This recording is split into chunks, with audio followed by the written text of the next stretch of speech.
This is 2.3 more practice.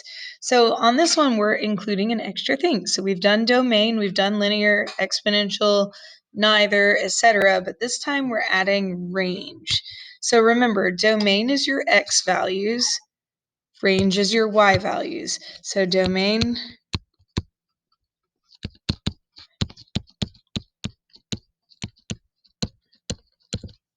is your x values, and in your ordered pairs you have how far left,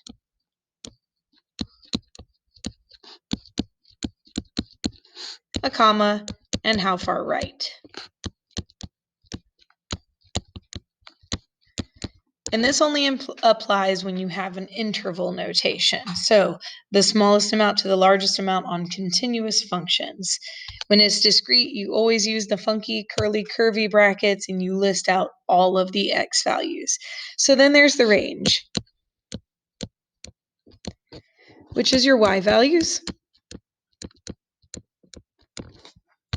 And in your parentheses, you answer how low and how high. Again, unless it's discrete, and then you use the x coordinate to point out the y coordinate. So each ordered pair should be visible. So on this first one, it says let's list out the domain and range for each function. So this is an exponential function. The domain on this one is it never stops going left, it never stops going right, so your domain is negative infinity to positive infinity. Again, we're going to use the parentheses because you cannot reach infinity. So the range, how low does it go? An exponential function has an asymptote, and that's where it starts to look like it's leveling out, which this one levels out right there on top of the x-axis, which has a y value of 0. And then how high, when we zoom out, we see that there's an arrow pointing up, which means it goes to infinity. Now, because it never actually reaches 0, we put a parentheses on that. So then on the next one, this one, our domain values. Because there's no context, and I want you guys to see a domain and range written in set notation with the brackets, we're going to consider this one discrete. So the first one was continuous. So the domain on this one for number 2 is all of your x values. So we have 0, 1, 2, 3, and 4. Your range values are the corresponding y values. So the number that goes with 0 is 4. The number that goes with 1 is 2. 2 is 1. 3 is half. And 4 is 1/4.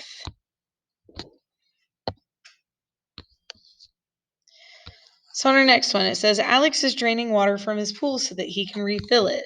The pool has 3,000 gallons of water and drains at 100 gallons a minute. So on this one, we're going to do this in context. So the domain of this one is the minutes. So the easiest way to tell this is if you were to create a table, what units would go where? So we know we're talking about minutes and gallons. So your minutes would be here and your gallons would be here. Because how many gallons you have depends on how many minutes have passed. So that means our range values would be the gallons.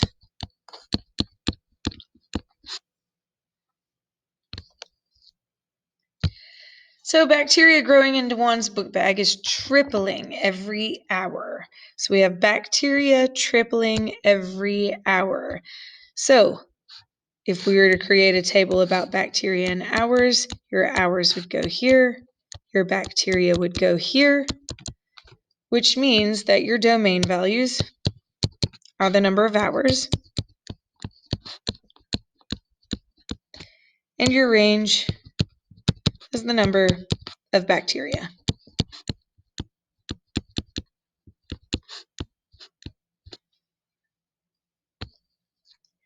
In the next one, Ben is running from Mrs. Strong because he cannot shut his mouth, and she has finally had enough.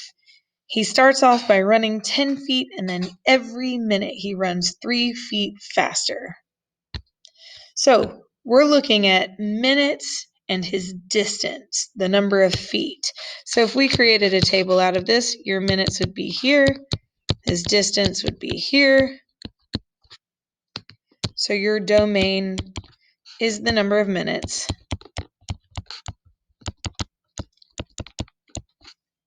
And the range is the distance in feet. So on our next one, we have a linear function. Because it's got an arrow on the left and an arrow on the right, the domain is negative infinity to positive infinity. And our range is how low. There's another arrow, and down is where your negative numbers are. And up, there's a positive infinity. So how high is positive infinity? How low? Negative infinity. Left, negative. Right, positive. So on this one, I like to write the domain and range of discrete functions at the same time. So our domain is discrete, so we're going to have our funky curly curvy brackets. Range, same deal. So when you look at your ordered pairs, the first dot is at 2, 1. So our domain value is 2, our range value is 1. You look at your next point, it's at 3, 4. So domain value is your x value of 3, range is your y value of 4. The next point is at 5, 6. So x value is 5, y value is 6. The next one is 7, 5. So 7 is your x, 5 is your y. And the last one is 9, 3. So x value 9, y value 3. And then you close your brackets.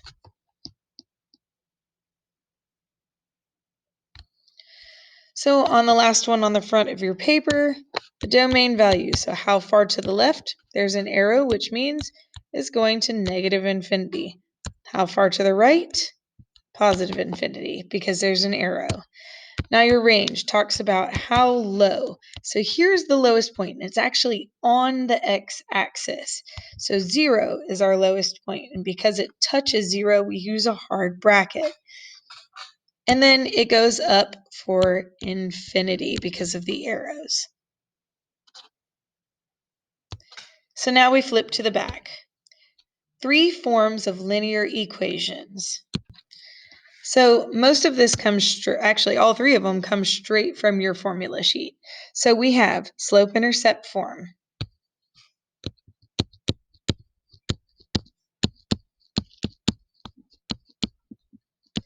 This is the one you guys are most familiar with. Y equals m is your slope, x plus b is your y-intercept, which is why it's slope-intercept form.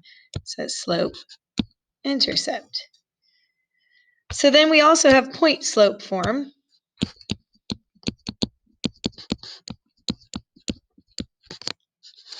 So we have y equals y minus y1 equals m times x minus x1. So the reason it's called point slope is because there's the x and y from your point, and there's your slope. And then the last one is standard form. And that is ax plus by equals c. So now it says, write the equation to match the table given. So on our first one,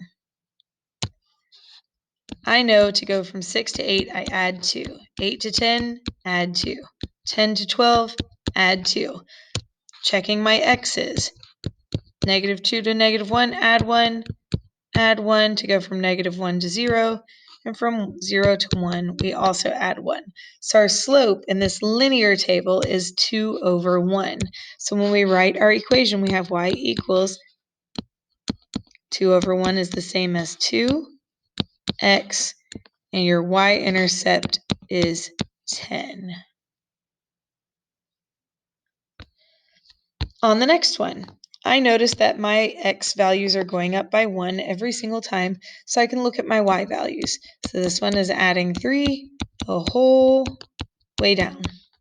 So 3 over 1 is my slope, which is equal to 3. My y-intercept is where x is 0, so that's the 9. So when we write this, we have y equals the rate of change, always touching the variable, and our y-intercept. On our next table, the x values are going down 1, or the y values are going down 1. The x values are going up 1. So when we write it, we have change in y over change in x, which is just -1. So we write y equals -1x. Remember, the 1 is implied. And then our beginning amount is when x is 0 and the y-intercept is 5. I'm going to let you guys write the equations on the last two yourself and then use Canvas to check them. So down here, we're doing the opposite. We are creating a graph given an equation. So we have our slope is -2, our y-intercept is 3. So we go to our y-axis, we put a dot at 3, and then we apply our slope of down 2 to the right one, down 2 to the right one. And we can do that all the way to the end of our graph because the slope is constant. And there's your line. So the next one has a slope of 1 over 2 and a b value of -4. So we go down to -4 and put our first dot, and then we begin there and we go up 1 to the right 2 because it's a positive 1/2 slope, and then draw your line from there. Now I'm going to skip down to these last two and let you do the other one on your own. This one has a slope of 1. So in front of that x, there is an implied 1. And then our y-intercept is 2. So we go to 2 on the y-axis, and from that beginning point, we rise 1 and run 1. And we have our line.